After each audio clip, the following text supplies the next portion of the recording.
Meat City, baby.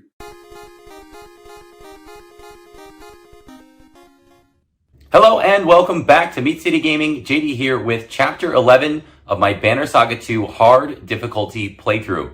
And in this chapter, we're once again back with Bolverk's half of the story, his caravan. And this chapter, there's not too much that you need to worry about other than a big boss fight at the end of the chapter, and then one follow-up fight quickly after that can present a problem. So in this chapter, you start off in the town that you arrived at the end of the previous Bolverk chapter, and you have a little bit of time to make some decisions and figure out how you want to approach the situation.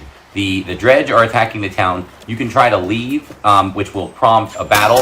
Again, battles are good. More renown is good. But remember, you don't need Bolverk's crew to get to level 10 because the tactical master, the tactician achievement is only going to be accomplished with Eyeless caravan. I don't think it's even possible to do it with Bolverk's crew. So every single battle doesn't matter, but you do want your team to be as strong as possible. There are some tough fights coming up for this team, and so having levels, having abilities is going to be important, and the more you have, of course, the better. So don't be afraid to select the options that get you into those extra battles.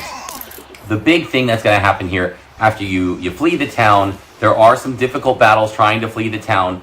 Some big dredge start to show up that have tons of armor, and so you're not going to be able to break through and start chopping down their health right away. So you need to pay close attention to the turns, and hopefully you can kind of always want to delay when you're in a battle. The more movement the enemies have to make, the more chance they have of blocking each other. So some of these big dredge especially can't move very far on their turn. So, and if they go fifth, if they're the fifth dredge to move, well, one of the other dredge might move in front of them and almost completely block their turn, and they'll kind of get stuck on each other, which will give you the opportunity to kind of jump in and poke and damage and know that big hitter is kind of locked behind some of their other allies. So don't be afraid to delay. You don't necessarily have to deploy up front. You can deploy to the back of the area. You can deploy in the corner of the area. Make them walk towards you, make them advance, because it will present a problem for them as their bigger units will get in the way of each other. So as you advance through the story, you'll come to I think it's one of those godstones down underneath. There is a gem, a unique relic that you can get if you let the miners do their work. It's an interesting one. I think it is a good relic to put on Bolverk. I believe it's a level 8 requirement, and it's going to be tough to have anybody else but him up to level 8. So he can use it, and it's good for him. It kind of saps their willpower. It makes willpower recharge really difficult, but it gives them extra strength and attack, and I think crit chance and stuff like that. So it is a good one to put on Bolverk. Don't leave it on him for the final battle in the final chapter. Make sure you take it off before that final battle, which we'll discuss in an upcoming video. Okay, so you're working your way through the caves. There'll be some battles, nothing too crazy. You'll rest at some pools after that godstone. There's one of the options, I believe it's the middle option, will give you extra kill count, I guess. The two things that you need to level up a character, you have to have renown, which is basically experience points for your general pool that you can use to upgrade anybody. But then each character has to have a certain number of kills, personal kills, where they get the finishing blow on an enemy before you're allowed to advance them to the next level. So they may need 15 kills to go to level 6, and then they may need 18 total kills to get to level 7, and 20 to get to level 8. So this I think it's the middle pool again, gives everybody, I think it's 2 kills, which is pretty valuable because there's not a lot of kills to go around, and that is one of the things that will hold you up from advancing characters, is having kills with everybody. So the star of the show of this chapter is our first encounter with our Sundr in the Banner Saga 2. We had Bellower in Banner Saga 1, and he pretty much only showed up for the final boss fight. Well, we get a little bit of an early taste here of another Sundr, and this is Eyeless. And Eyeless is interesting and also connected to one of the achievements that we're going for. So there are going to be 2 total battles with Eyeless, and they work mostly the same way. So I'll give kind of a high-level description of the battle here, But then my really detailed description, the achievement that we're going for, it's like intensive possession or something like that. That will be covered fully in the second encounter video with Eyeless. So generally speaking, you're going to get into this battle and there's going to be a whole bunch of dredge. They're going to kind of surround you. There are a couple of different ways this battle can start. So if you have a really bad setup, you can back out, reload your save, and come back in, and you might get a more favorable setup. There are multiple ways this battle can start. And Eyeless won't be in the battle at the start. Eyeless will show up when you kill your first enemy dredge. So probably it will make sense to delay that as long as possible. I don't know if you'll be able to delay it the whole time. In the second battle later, it's very possible to delay Eyeless until exactly the moment you want her to show up. But in this first one, there's too many dredge and they attack and they're coming in from the flanks and your guys aren't quite strong enough yet because we're still kind of early in the playthrough. And there's going to be a time where you're like, if I don't take this guy out, he's going to put a big hit into my squad. So delay it as long as you can, but when you get that first kill, and you'll probably have to do it sooner rather than later, Eyeless is going to show up. So when Eyeless shows up, you might get one turn. Eyeless will like walk onto the field.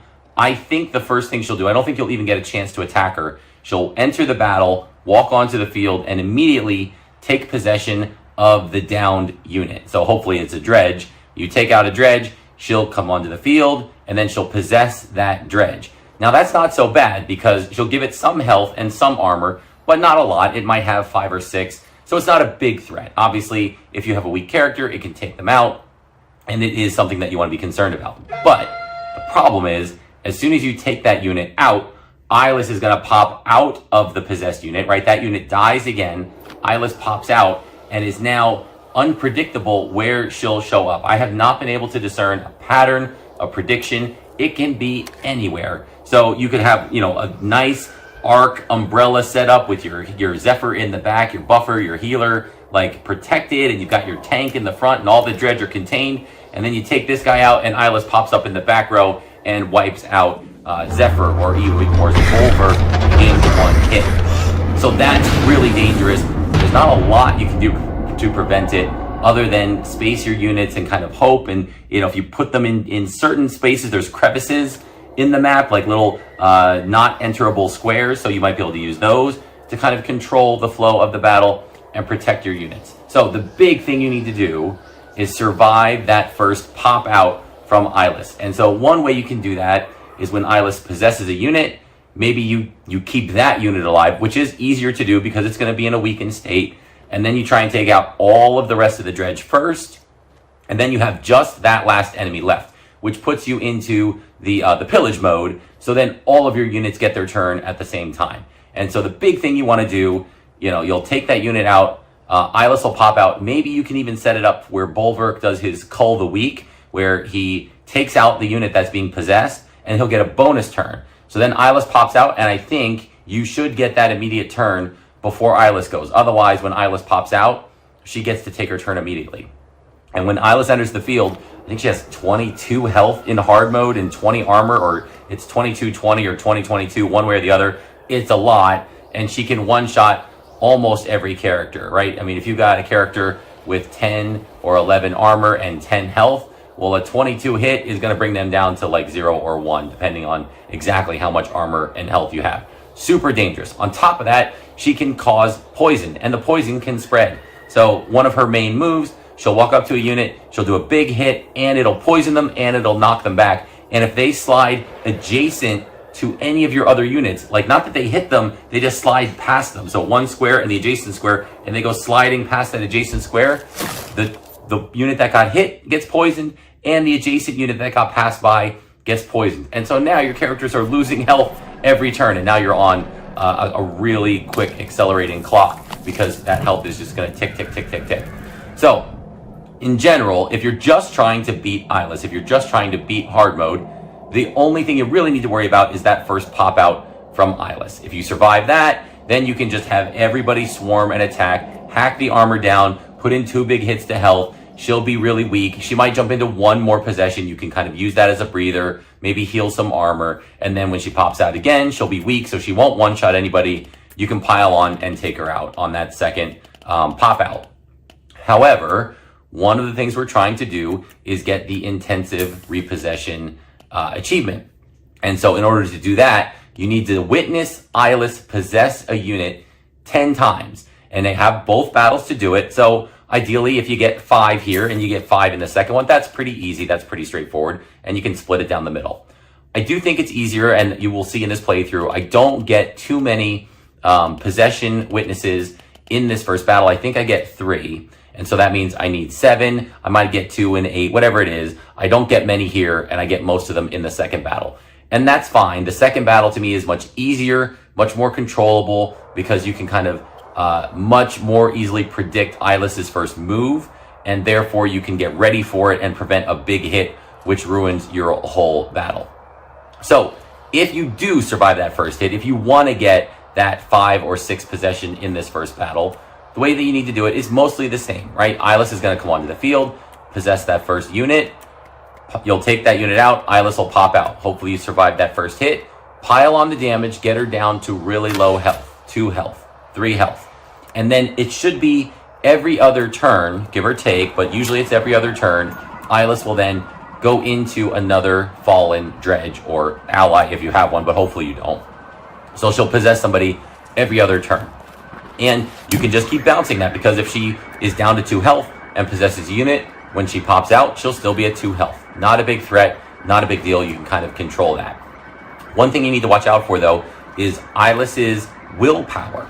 So in order to possess a unit, she has to use willpower, and she has her own just like your characters do, and it's marked above her when you show their health and armor on the screen. The willpower is visible too. If Eyeless, does a big long walk and she has to expend 4 willpower to extend her walk, and then she uses 3 extra willpower on her big swing, right? She can drain her own willpower very quickly and soon find herself locked out with 0 willpower, and then she won't possess a unit. There is a way around this. You can get it so that Eyeless will rest and recharge a willpower, and then on her next turn, she will possess a unit. It's a little finicky. It won't happen every time. If Eyeless can attack a unit, she will usually do that instead of resting. So you kind of need to, when you have Eyeless in a spot, put Folka near her, because she can, use her shield to block the damage, and her shield recharges very easily. So kind of keep her close, block the damage, get everybody else away and spread out. And then maybe you can use Zephyr's Breeze ability, which lets a character kind of walk freely for a turn. So that you can cast that on Folka, and then she can walk far away from Eyeless, and then hopefully Eyeless will take the turn to rest, recharge a willpower, and then on her next turn, possess a unit. So it can happen. Again, you can use the crevices to kind of get some distance.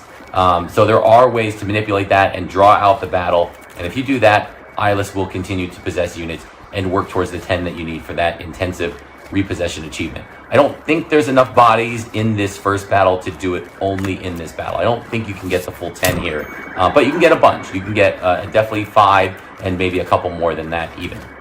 So that is how you get through the Eyeless battle. Again, that first pop out, that's the one you have to worry about. You get through that, you're going to be pretty much okay. The next thing you need to worry about, it's almost immediately after the battle with Eyeless. There's a battle with some warped dredge. There's 3 of them, and they're spread out in 3 corners of the battle, and they are dangerous. They each have, similar to Eyeless in terms of health and armor, I don't know if they're like 1817s or 1918s. I mean, they're big boys, and they hit hard, and they can move, and they have some weird abilities too, where they can sap willpower. They can tie their health to one of your characters, so if you attack them, it actually attacks your character's health, or takes off your character's health instead of theirs. These guys are deadly. So it's one where you can definitely lose some people if you're not ready for it. The big thing that I found to help with this battle is you have, I think his name is Ditch or Deitch.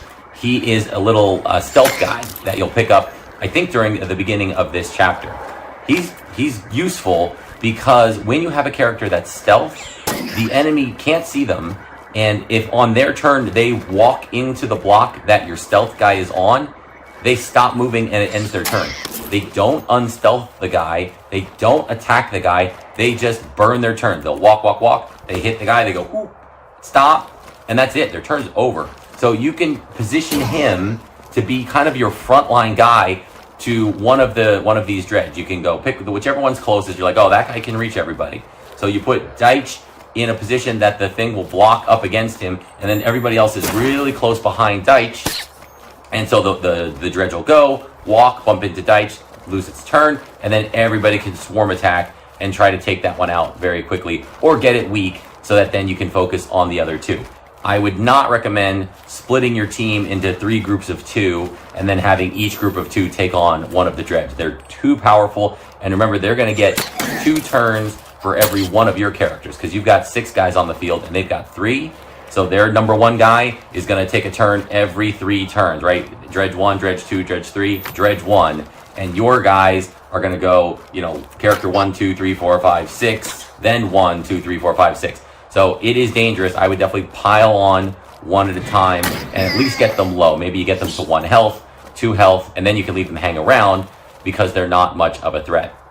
The one last thing you need to worry about with these little guys, or these big guys, when they die, they kind of poof and explode and they leave a purple residue on the ground. Don't walk through it. I think it chips armor, but it's either armor or health. If you walk across it, it'll do 1 or 2 armor or health damage. So keep an eye out for that as well. Try to stay clear when you explode and think about, is that thing going to be blocking my path when I kill it, so that I'll need to walk over it and do damage to myself. And if so, try and avoid that if you can. And that's it. If you can get through this battle, then it's just kind of a walk back to the surface. You come out of the cave and the chapter will end as you see what's going on outside and kind of get your bearings and prepare for the next chapter. So it's a bit of a challenge. This is a tough one, but things are going to get harder from here. So take the chance, take the opportunity to get your team built up, get a feel for the characters.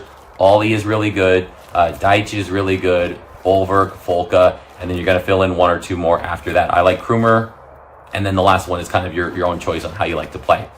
So that will get you through Chapter 11 and your first encounter with Eyeless. And after that, we'll get ready to switch back to Alette. So we'll cover that in the next chapter. Thank you for joining me, and I'll see you then.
slept in caves like this for entire winters. But there's something about this place. Something old. Unfamiliar. I don't like it. But I don't like all these humans on the verge of panic either. Maybe these dwellings up ahead will calm them down.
tower.